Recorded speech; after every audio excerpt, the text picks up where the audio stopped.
The Web Files. The Web Files. The Web Files. The Web Files. The Web Files. Hey everyone, welcome to this episode of the Web Files Buzz. I'm Kristen Burt. From 3D to 360, it's a tech buzz kind of day. Find out how technology is going to change what you're producing on the web. Let's check it out. All right, Safety Geeks SBI, the first web series available in 3D. Whose idea was it to do this first?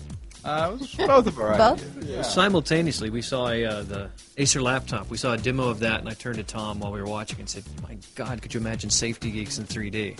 And it was shortly after that that we actually met Jay with DDD, and that's kind of what allowed this to unfold. Can you tell us a little bit about what DDD does? We started in the early 90s down in Australia, and we started off as a technology company. So since then, we've been licensing our technology to companies like Samsung and Acer and Lenovo. And we saw several years ago that when all these 3D-enabled products were going to be coming out, that there would be a huge need for content.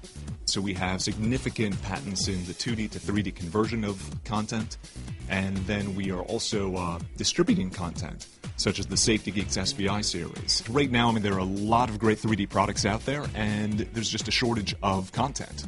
And so we're working with the networks and the studios to do 2D to 3D conversion test with the hope of converting large libraries of content that can be put onto the new 3D channels that are coming out. Are you looking at other type of narrative web series? We would love to, except there just isn't anything out there. Yeah. So I'm pretty excited for Season 2 of Safety Geeks. This particular project really lends itself to 3D. We're one of the few web series that has broken out elements. Everything in the show was already created and manufactured in layers. So our show was unique in that we broke those layers out, reshot the entire thing in 3D. What you see now in 3D is not the same show in 2D. We've recut it, we recomped it, which means all the composite shots of the people and everything, and all the backgrounds are done in 3D, and very few shows could do that because most shows are married to a set or a real location.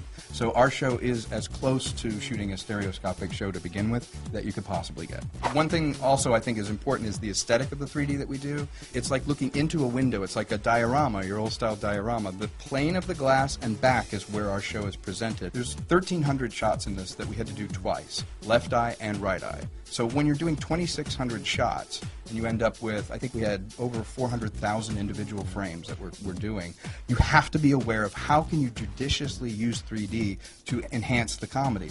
And how do people watch this? Samsung has some good quality products coming out. There's the Acer laptop that is coming out. They're already 3D compatible. People are buying Acer laptops right now and there's nothing to watch. So Yabazam.com is our distributor. You can go there and have something right away to watch in 3D. We are going to be at Comic-Con. We're going to be at the autograph section of Comic-Con. We'll have a laptop there that is 3D capable. We'll have about 100 glasses. Come down for free, check out the show, sign up for the Yabazam service. And you guys have even bigger plans with Blu-ray and DVD and 3D all in one. We're going to author this in 3D with a Blu-ray disc. The specs for Blu-ray and 3D have just come out. No studio, no network has done this yet, but we hopefully will have one of the very first 3D Blu-rays that you can actually pick up. Hopefully it'll be bundled with some of the equipment, but we will have that through Yabazam DDD. You made a really good point about the studios and piracy with 3D. Just talk a little bit about that. The bottom line is the money. If you have a 3D asset, it is impossible to copy with a camcorder in a theater, which is great for a studio. It eliminates that. You cannot separate the left and right eye. So even if you have a 3D camera and you go in and you try and pirate it, it's not going to work. So 3D as an asset for a studio makes complete sense because you can't tamper with it at all. It's its own protection. It's its own It has protection. its own built-in security by virtue of being 3D. And it makes a lot of sense as to why this huge 3D craze is really being pushed forward by the studios. All right, Britt, remind everyone where they can find your show in 3D. You can watch it at Yabazam.com. Thank you, guys. I appreciate it. Thanks. Thank you.